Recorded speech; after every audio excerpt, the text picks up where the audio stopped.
क्या आप कल्पना कर सकते हो कि आपकी संभावना क्या है? आपके अंदर खिलने खुलने की संभावना, जीवन के खिलने खुलने की संभावना, उस जीवन के खिलने खुलने की जिसकी वजह से पक्षी गीत गाते हैं। पक्षियों को कभी आपने उदास नहीं देखा, उनको कभी आपने दुख मनाते नहीं देखा। कुदरत में कहीं पर भी जाओ, वहाँ पर आपको पॉजिटिव चीज़ें दिखाई देती। पॉजिटिव होना कोई अचीवमेंट नहीं है, वह नॉर्मल होना है। कोई बोलता अभी मैं पॉजिटिव थिंकर हो गया, तो उसको कहा जाता अभी तुम नॉर्मल हुए हो। कुदरत देखोगे वो पॉजिटिव ही है, क्योंकि वो नॉर्मल चीज़ है। कुदरत ने नेगेटिव चीज़ बनाई नहीं, कुदरत ने नर्क बनाया नहीं। ये दूसरी बात है कि आप नर्क का एक्सपीरियंस कर सकते हो, जो चीज़ है नहीं उसका एक्सपीरियंस कर सकते हो। यही तो संभावना है इंसान के अंदर। इंसान को जो शक्ति दी गई है कि तुम अपनी संभावना से नर्क भी क्रिएट कर सकते हो। अगर भुगतना चाहो तो नर्क भी भुगत सकते हो। बनाया नहीं मगर भुगत सकते हो, क्योंकि ये तुम्हारी संभावना है, क्योंकि तुम्हारे अंदर ईश्वर अपनी हाईएस्ट अभिव्यक्ति करना चाहता है।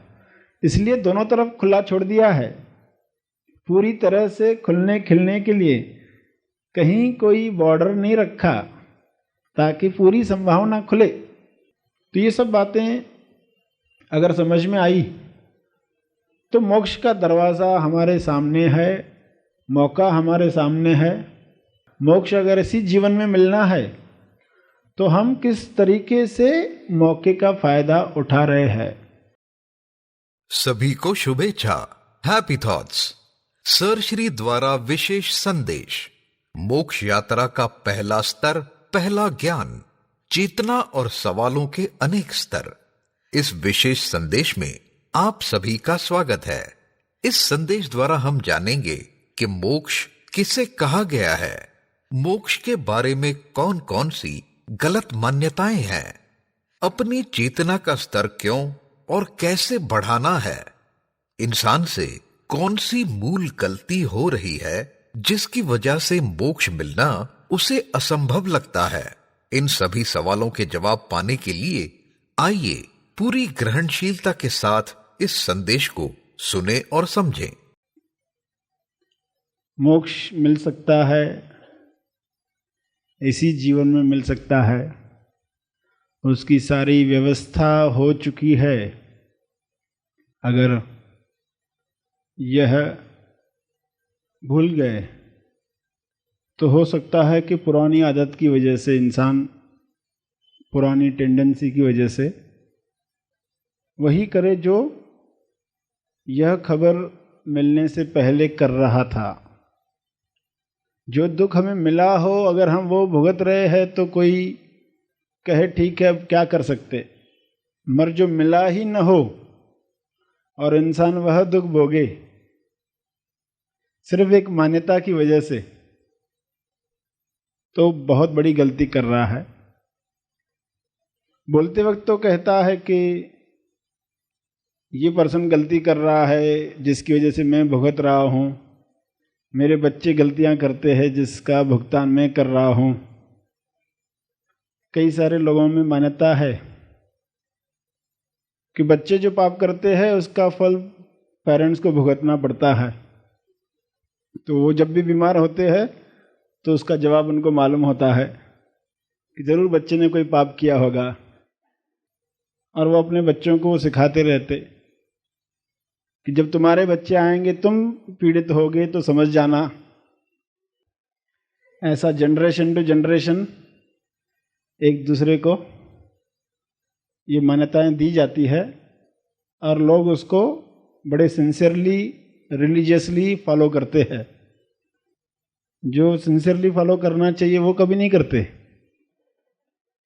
मगर ऐसी बातें पूरी तरह से धार्मिकता से फॉलो करते हैं कि बच्चों के पाप है इसलिए हम भुगत रहे हैं।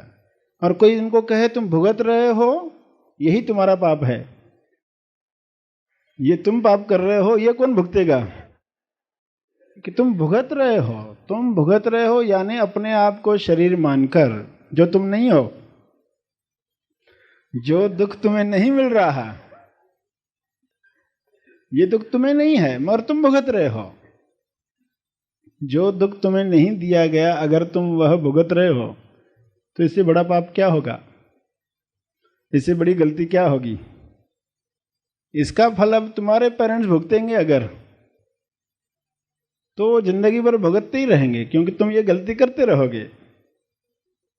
तुम्हारी ये गलती बंद होगी नहीं, तुम्हारे पेरेंट्स भुगतते रहेंगे। अगर तुम्हारी मान्यता सही मानी जाए तो तुम्हारे पेरेंट्स को कभी मोक्ष नहीं मिलेगा, चाहे तुम हर साल उनके लिए बहुत सारे कर्मकांड करवाओ, मगर जो तुम पाप कर रहे हो वो भुगतना ही कितनी बड़ी गलती है। अज्ञान में इंसान यह कर सकता है। इसलिए कहा कि जो दुख हमें नहीं मिले वो भुगतना हम बंद कर दें। ये तो कॉमन सेंस की बात है ना, सिंपल सी बात है। ये दिखाई कैसे दे कि ये दुख जो मैं भुगत रहा हूं मेरे जीवन में आया है या नहीं आया है, या सिर्फ मैं मानकर भुगत रहा हूं। किसी ने कह दिया कि तुम्हारे साथ ऐसा हुआ है और हम रोना धोना शुरू कर देते हैं और बाद में मालूम पड़ता है कि ऐसा तो नहीं हुआ था, वो एक अफवाह थी, तो फिर हंसी आती है। तो जब असली जानकारी आएगी तब हम हंसेंगे, या हम आज ही इसी क्षण ही हंस सकते हैं अपनी मूर्खता पर कि हम क्या कर रहे हैं, कैसे माया में जाकर माया की धूल इकट्ठी हो जाती है और जिस पर मनन करना चाहिए उस पर मनन नहीं करते, और जो मनन के लिए टॉपिक थी नहीं उस पर घंटों मनन करते रहे। वो मनन कब चिंतन बन गया, वो चिंतन कब चिंता बन गई, पता ही नहीं चला।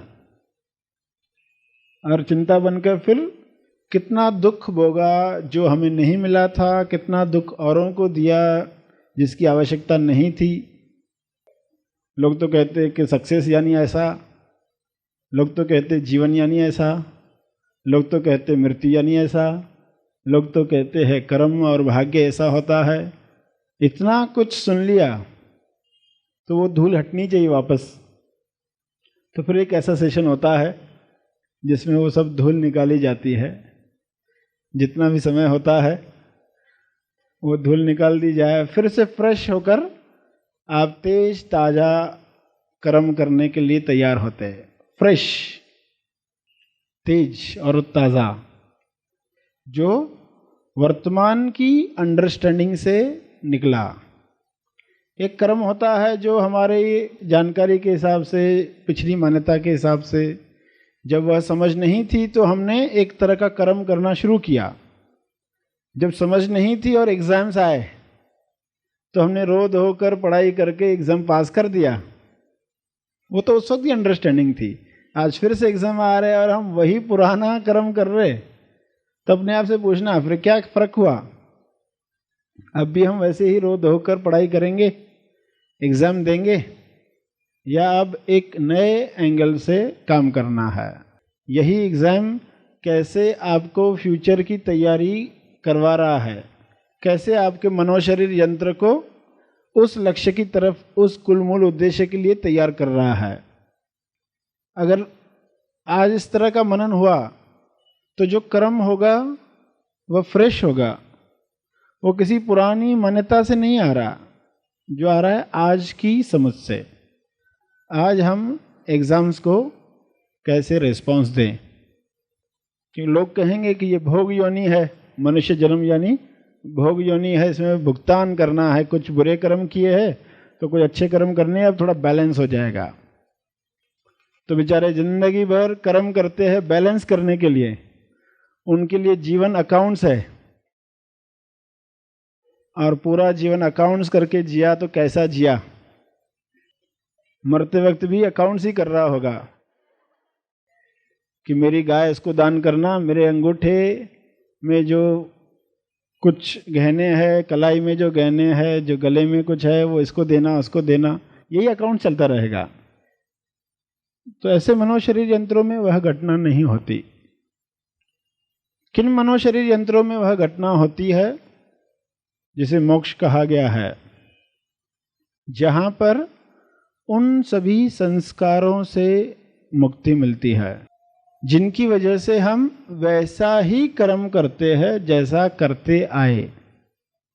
बेहोशी में वैसा ही कार्य जो हमेशा से करते आए। किसी ने ये शब्द कहा तो हम ये शब्द कहेंगे, किसी ने ऐसा किया हमारे साथ तो हम ऐसा करेंगे। थोड़ी सी शरीर में पीड़ा महसूस हुई तो इस तरह चिड़चिड़ाहट शुरू होगी, थोड़ा मन मुताबिक नहीं हुआ तो ऐसा होगा, थोड़ी सुविधा छिन गई तो ऐसे चिल्लाएंगे, थोड़ी असुविधा आ गई तो इस तरह का रिएक्शन करेंगे। एक सेट पैटर्न है और एक सेकंड के लिए भी याद नहीं आ रहा है कि हम पुरानी बात को सिर्फ दोहरा रहे हैं। बेहोशी में दोहराना बहुत आसान है। हमारी आदतें, टेंडेंसीज, वृत्तियां, संस्कार इतने पक्के हो चुके हैं कि 2 रुपए का न्यूज़पेपर बता सकता है कि आज का दिन तुम्हारा कैसा जाएगा। मगर जब आप उससे बाहर आते हो, मोक्ष किसको कहा? जब आप लकीर के फकीर नहीं रहे, हाथों की रेखाएं नहीं बता रही है। हाथों की रेखा तब तक बताती जब तक हमारे जीवन में तेज गुरु नहीं आए हैं, तब तक लकीरें ही बताएगी तुम कैसे जियोगे। पर पहली बार हम उस शिकंजे से बाहर आते हैं क्योंकि अब एक बहुत बड़ा फोर्स उन लकीरों से बाहर निकालने के लिए तैयार है और हमारी पहचान हुई है। अगर वो पहचान हुई है तो हम प्रयोग करना चाहेंगे उन लकीरों से बाहर आने का, मोक्ष प्राप्ति का प्रयोग करना चाहेंगे कि अब जो बताया जा रहा है हम करके देखेंगे। ये प्रयोग ही बहुत बड़ा काम करेगा क्योंकि उस प्रयोग के बाद आपको पता चलेगा यह संभव है, यह संभव है। वरना पुरानी मान्यता जो सुन ली, किसी ने कह दिया स्वभाव वाला औषध नहीं।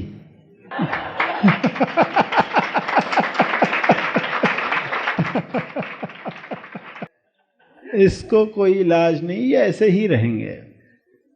जो हमारा स्वभाव बन गया अभी हम ऐसे ही रहेंगे, इसको हम नहीं बदल सकते। और किसी ने कह दिया और मुहावरा ही बन गया तो अब तो क्या स्टैंप आ गया और पक्का हो गया, कैसा होता ही नहीं है, तो जिंदगी भर फिर उसी में ही रहेंगे।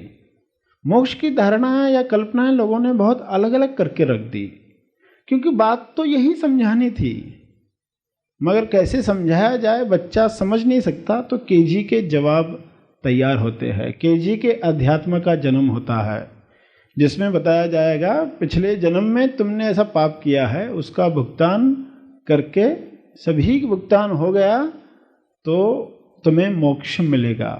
तो उसके लिए कम से कम 7 जन्म लगने वाले हैं। जो 7 जन्म कह रहे हैं सभी कह रहे हैं ऐसा नहीं, हर एक का अलग अलग है। मगर एक जन्म में छुटकारा तो कोई नहीं बता रहा, यही बता रहे हैं कि ये जन्म में तो खाली तुमको तप करना है, ध्यान करना है, ऐसा जप करना है, फिर अगले जन्म में शायद वह हो सकता है। और अगर स्त्री हो तो एक जन्म पुरुष का तो कम से कम लेना पड़ेगा। क्या क्या मान्यताएं नहीं दी गई, तो वो सब केजी के जवाब। जब समझ में आएगा असली मोक्ष क्या है, असली मुक्ति क्या है, तो पॉसिबल है इसी जन्म में है जब हमारे जीवन में ऐसा मौका आए, हम अपने स्वभाव को बाजू में रखकर नया प्रयोग करके देखें। वरना तो प्रयोग करने वाले है नहीं, वरना तो वही सब करते रहेंगे जो आज तक करते आए। एक इंसान के अंदर बहुत सारे पैटर्न्स होते हैं, कुछ छोटे छोटे होते हैं, कुछ बड़े होते हैं और एक हाईएस्ट होता है। तो उस पैटर्न से भी जब भक्ति बड़ी हो गई तो मोक्ष संभव है, इसी जन्म में संभव है। फिर वहाँ से जो भी कर्म होगा वह फ्रेश होगा, ताज़ा होगा, वर्तमान में होगा और भविष्य उसमें से आएगा। और जब भविष्य उससे आएगा, जिस भविष्य का बीज भक्ति होगा, जिस भविष्य का बीज मोक्ष होगा, तो वो भविष्य कैसा होगा? क्या आप कल्पना कर सकते हो कि आपकी संभावना क्या है? आपके अंदर खिलने खुलने की संभावना, जीवन के खिलने खुलने की संभावना, उस जीवन के खिलने खुलने की जिसकी वजह से पक्षी गीत गाते हैं। पक्षियों को कभी आपने उदास नहीं देखा, उनको कभी आपने दुख मनाते नहीं देखा। कुदरत में कहीं पर भी जाओ, वहाँ पर आपको पॉजिटिव चीज़ें दिखाई देती। पॉजिटिव होना कोई अचीवमेंट नहीं है, वह नॉर्मल होना है। पॉजिटिव थिंकिंग अचीवमेंट नहीं है। कोई बोलता अभी मैं पॉजिटिव थिंकर हो गया, तो उसको कहा जाता अभी तुम नॉर्मल हुए हो, अभी सिर्फ नॉर्मल हुए हो, अभी आगे यात्रा शुरू होगी। पहले खड्डों में गिरते थे, अब सिर्फ खड्डों में गिरना बंद किया है। रास्ते के बाजू में खड्डे थे, बाहर आके फिर गिर जाते थे, अंदर बाहर आते थे गिर जाते थे। यात्रा तो शुरू होने का सवाल ही नहीं था। अब चूंकि खड्डे में गिरना बंद हुए हो तो संभव है यात्रा शुरू हो। तो पॉजिटिव बन गए, यानी अब यात्रा शुरू हो सकती है, अब आगे बढ़ोगे, अब तुम नॉर्मल हो गए। कुदरत देखोगे वो पॉजिटिव ही है, क्योंकि वो नॉर्मल चीज़ है। कुदरत ने नेगेटिव चीज़ बनाई नहीं, कुदरत ने नर्क बनाया नहीं। ये दूसरी बात है कि आप नर्क का एक्सपीरियंस कर सकते हो। जो चीज़ है नहीं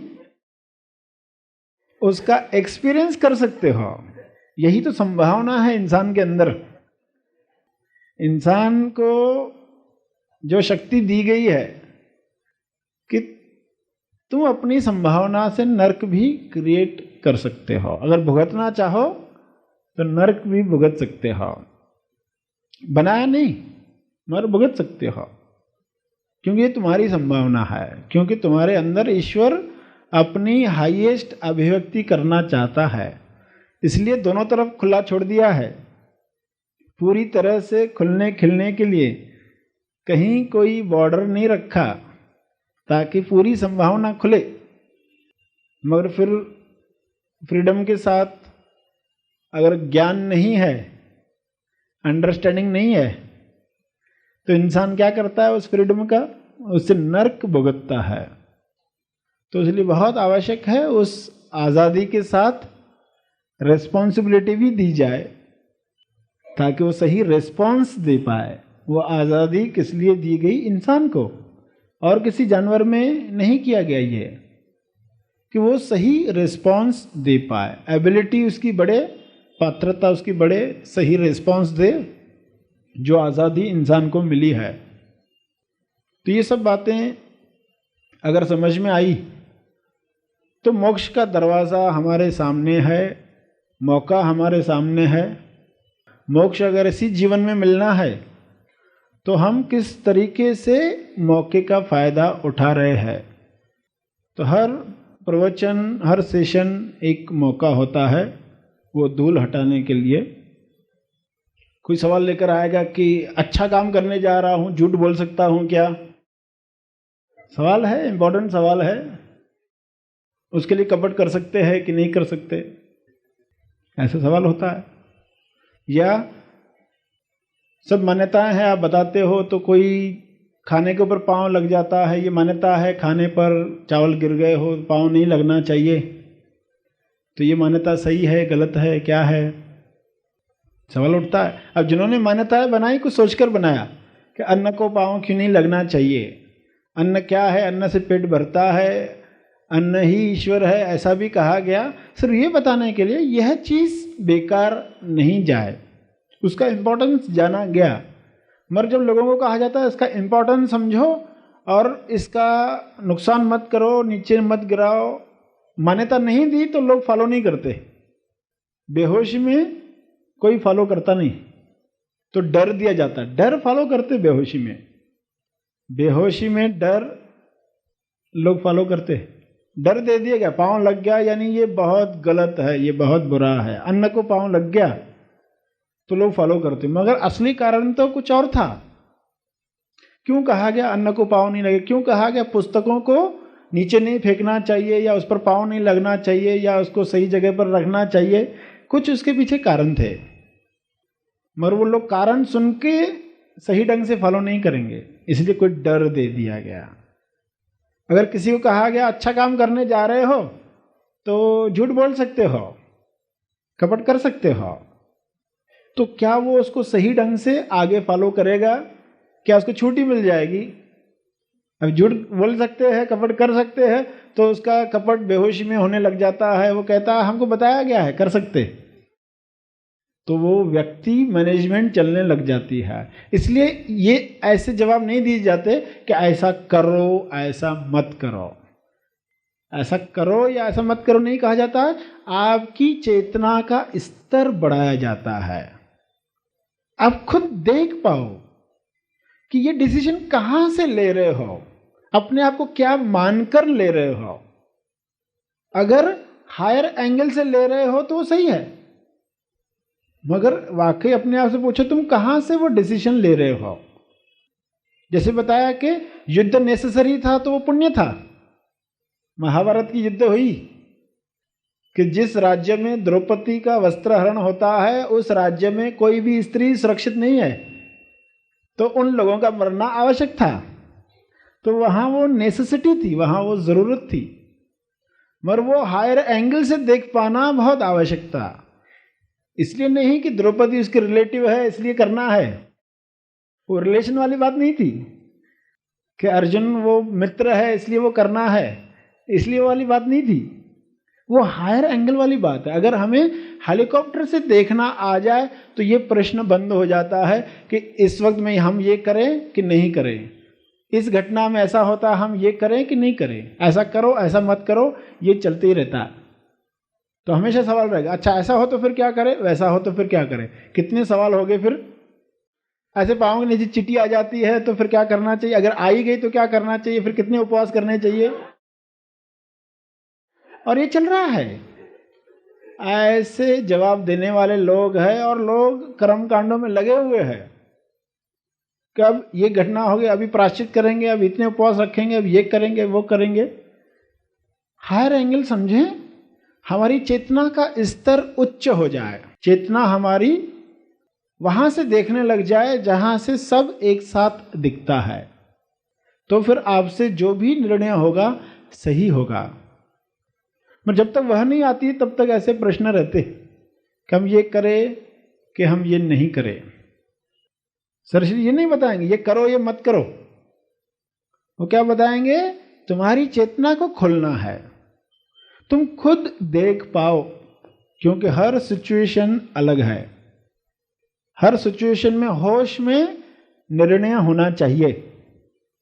वह घटना क्या बता रही है, तुम उस घटना में किस तरह देख रहे हो, रेफरेंस पॉइंट क्या है, अपने आप को क्या मानकर वह निर्णय ले रहे हो।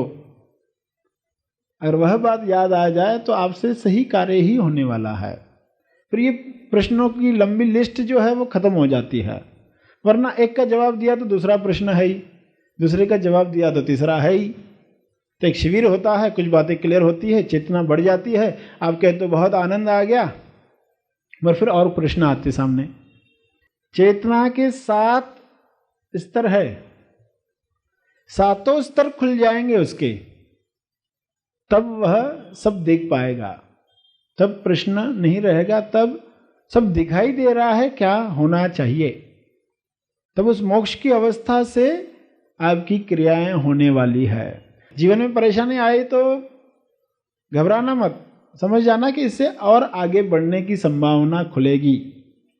कि जब तक पूर्णता नहीं आती, कंप्लीट नहीं होते, तब तक कोई ना कोई दिक्कत आते रहेगी जो हमें मार्ग पर आगे लेकर जाएगी, वरना हम बैठ जाएंगे, आगे बढ़ना ही बंद कर देंगे। तो किसी दिक्कत का आना, परेशानी का आना आवश्यक है। किस दृष्टिकोण से देखोगे, ये और आगे बढ़ाने के लिए। हाँ ऐसा करो, हाँ ऐसा मत करो, ऐसे जवाब नहीं दिए जाते। तुम्हारी चेतना को बढ़ाया जाता है। चेतना के 7 स्तर बंद है, पहला खुल गया। पहला स्तर, जब पहला भी नहीं खुला तो इंसान का जीवन कैसा है? उस बेहोशी में क्या कर रहा है? झूठ, कपट, अविश्वास, अनुमान ही चल रहा है। उसमें क्या चल रहा है? थोड़ी सी असुविधा से बचने के लिए सामने वाले को कितना कष्ट दिया जा रहा है। भविष्य के डरों की वजह से कैसे चोरी चकारी चलती है, कैसे अपराध में उलझा हुआ है, हत्या करने तक नहीं चुकता। तो जहां पर चेतना बिल्कुल खुली नहीं, आप कहोगे ये इंसान ऐसा कर रहा है, गलत है, मगर वो बोल के कुछ फायदा नहीं होगा। उसकी चेतना कैसे बढ़ा सकते वो सोचो। तो कैसे वो श्रवण कर पाए? अपराधी को कहोगे ये मत करो, वो मत करो, वो नहीं समझेगा। उसके बाद पूरी लिस्ट है, मेरे साथ ये हुआ, मेरे साथ वो हुआ, इसलिए मैं ये कर रहा हूं और मैं बिल्कुल सही हूं। कि जिस लेवल पर जो है वो वहां अपने आप को सही समझता है। उसको चेंज करना है तो उसकी चेतना का स्तर बदल दिया जाए। हम आज किस लेवल पर है, हमारी चेतना का स्तर कितना खुला है, हमारा चैतन्य कितना जागृत हुआ है? क्या पूरी तरह से यह मान्यता टूटी है कि शरीर नहीं हो, जो भुगत रहे हो वो भुगतने की जरूरत नहीं है, वो भुगतना ही मूल पाप है। वो पाप करूं कि नहीं करूं, ये पाप करूं कि नहीं करूं, वो पाप बाद में पूछो। जो मूल गलती हो रही है वो टूटे, फिर सभी गलतियां सुधर जाएगी।